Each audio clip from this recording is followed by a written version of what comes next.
எத்தனை பேர் ட்ரேட் பண்றாங்க, ஆனா ட்ரேட் பண்றது அவங்க வீட்டுக்கே தெரியாது, அவங்க ஃபேமிலிஸ்க்கு யாருக்குமே தெரியும், மறைச்சிருவாங்க. ஏன்னா லாஸ் ஆயிருக்கும். அந்த லாஸ் எப்படியாவது ஒரு இடத்துல கணக்கு காட்டி மாட்டிடுவாங்க. பெரிய அளவுல லாசஸ் வீட்டுல அவங்க சமாளிக்க முடியாத போதுதான் அது சொல்ல வேண்டிய சூழ்நிலைகள் வரும். அதுவரையும் நிறைய பேர் ட்ரேட் பண்றதே அவங்க வீட்டுக்கு தெரியும். ஏன்னா தமிழ்நாட்டுல ட்ரேடிங் பண்றதுன்றது ஒரு கேம்லிங், ரைட்டா? அதே நார்த்ல நம்ம இந்தியன் மார்க்கெட்ல இந்தியால நார்த் சைடு இருக்கவங்க கிட்ட போயிட்டு கேளுங்க, ட்ரேடிங் ஒரு சாதாரண டீ கடையில பேசுவாங்க. எக்ஸாம்பிள் டெல்லியிலயோ இல்ல மும்பையிலயோ எடுத்துட்டீங்கன்னா, குஜராத்லயோ எடுத்துட்டீங்கன்னா, இந்த 3 ஸ்டேட்லயும் ஸ்டாக் மார்க்கெட்ல சாதாரண ரோட்ல உட்காந்துட்டு இருக்கவங்க கூட ஸ்டாக் மார்க்கெட் பேசுவாங்க. அந்த அளவுக்கான அவேர்னஸ் இருக்கு, அந்த அளவுக்கான புரிதல் இருக்கு. ஆனா தமிழ்நாட்டுல ஸ்டாக் மார்க்கெட் பத்தி வீட்டிலே ஃப்ரீயா பேச முடியலையே, வீட்டிலே தன்னோட மனைவி கிட்டே பேச முடியலையே, அவங்க மைண்ட்லயே அது கேம்லிங் இருக்கு. அப்போ ஒரு நாலேஜுமே இல்ல. சுத்தமா ஸ்டாக் மார்க்கெட்டை பத்தி நிறைய கேம்லிங் மட்டும் தான் இருக்கு மைண்ட்ல. ஃபாரின் கண்ட்ரில எல்லாம் பார்த்தீங்கன்னா சின்ன எஜுகேஷன், சின்ன குழந்தையில இருந்தே ஸ்டாக் மார்க்கெட் என்றால் என்ன, எப்படி இன்வெஸ்ட்மெண்ட் பண்றது, எப்படி கானஸ்டிக்கை பத்தி படிக்கிறது, எந்தெந்த ஸ்டாக்ஸ் நல்லா இருக்கும், யார் யார் இப்பெல்லாம் இருக்காங்க, அவங்களால எப்படி ஸ்டாக் ப்ரமோட்டர் ஹோல்டர் என்றால் என்ன, கஸ்டமர்ஸ் என்றால் என்ன, எப்படி பங்குகள் வாங்குறது, எப்படி எல்லாம் விற்கிறதுன்றது ஸ்டாக்ல குழந்தையில இருந்தே கத்து கொடுக்குறாங்க சார். இதுதான் பிசினஸ். ஆனா நம்ம பிசினஸ் பண்றதே கேம்லிங் சொல்றோம். அப்ப நம்ம எங்க இருக்க பாத்தீங்களா? ரொம்ப ரொம்ப அடித்தட்ட பக்கத்துல இருக்கும். அத பத்தி நாலேஜே இல்ல. என்ன செய்யறது, எப்படி தெரிஞ்சுவீங்க? நாலேஜ் இல்லாதவங்க ட்ரேடிங் குள்ள வராதீங்கன்னு சொல்றேனே. நாலேஜே இல்ல, எப்படி சார் நான் கத்துக்கணும்? நீங்க தான் கத்தாகணும், வேற வழியே கிடையாது. ஒரு ட்ரேட் பண்ணாம நிறுத்திட்டு பார்த்துட்டு மட்டும் இருங்க. கையை கட்டி பாக்குறதுக்கு என்ன இருக்கு? லிசன் பண்ணுங்க, அத கவனிங்க.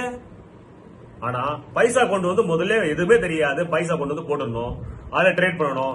ஒரு நாள் கிரீனா வந்துருச்சு, 2000 3000 10,000 ப்ராஃபிட் வந்துச்சுன்னா மறுநாள் எங்கேயாவது கடன் வாங்கி வந்து இஎம்ஐல பணம் வாங்கிட்டு வந்து அதுல போட்டு ட்ரேட் பண்ணீங்க. பிக் வால்யூம் ட்ரேட் பண்ணீங்க. ஸ்மால் மணி எப்படி மேனேஜ் பண்ண தெரியாது, பிக் வால்யூம்ல எப்படி மேனேஜ் பண்ணுவீங்க, எப்படி அமௌண்ட்? அப்ப லாஸ் போகும்போது திரும்ப ரீகவர் பண்ணுங்க, திரும்ப மணி அரேஞ்ச் பண்ணி பண்ணுவீங்க, திரும்ப லாஸ் போவீங்க. இத பார்த்தா எப்படி இருக்கு? இது கேம்லிங் தான் பண்றீங்க. இப்ப கேம்லிங் யார் பண்ணுகிறார்கள்? நாலேஜே இல்லாத பீப்புள்ஸ். முக்கியமா சொல்லும் போது நம்ம தமிழ்நாட்டுல 0.1% பேருக்கு தான் நாலேஜ் இருக்கு. நம்ம நிறைய சேனல்ஸ் நான் பாக்குறேன், நிறைய சேனல்ஸ் விஷயங்கள் தமிழ்நாட்டுல இன்வெஸ்டிங் பத்தி தான் தெரியுது. இன்வெஸ்டிங் என்பது வேறு. ஒரு ஸ்டாக்ல இன்வெஸ்ட் பண்றீங்கன்னா அது வேற கான்செப்ட், டென்ஷனே இல்லாம உட்காரக்கூடிய ஒரு விஷயம். ட்ரேடிங் என்பது வேற கான்செப்ட், அதுல ஸ்கேல்பிங் என்பது வேற கான்செப்ட்.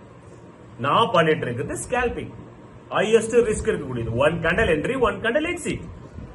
அதே இன்ட்ராடே பண்றாங்கன்னா இன்ட்ராடே ஒண்ணு நினைச்சுக்கிறாங்க, ஆப்ஷன் ட்ரேடிங் ஒண்ணு நினைச்சுக்கிறாங்க, இல்ல நம்ம பொசிஷனல் கேரி ஃபார்வர்ட் ஒண்ணு நினைச்சுக்கிறாங்க, இல்ல டே ஃபுல்லா ஹோல்ட் பண்றது ட்ரேடிங் நினைச்சுக்கிறாங்க, இல்ல ஸ்பிம் ட்ரேட் பண்றதோ ட்ரேடிங் நினைச்சுக்கிறாங்க. இதெல்லாம் ட்ரேடிங் கிடையாது. ஓகே, ட்ரேடிங் என்பது ஹையஸ்ட் ஃபர்ஸ்ட் நம்பர் 1ல இருக்கிறது ஸ்கேல்பிங். இந்தியால ஒரே ஒரு 2% கூட கிடையாது, 2% கூட கிடையாது. ட்ரேடிங் தெரிஞ்சவங்க கால்குலேட்ல விதிவெல்லாம் விடுங்க. ட்ரேட் பண்றவங்களே, பர்ஃபெக்டா ட்ரேட் பண்றவங்களே 2% பேர் தான் ஸ்கேல்பிங்க பத்தி தெரியும், அதை ஸ்கேல்பிங்க ஃபாலோ பண்றாங்க. இல்லன்னா யாருமே ஃபாலோ பண்றது கிடையாது, தெரியவே தெரியாது.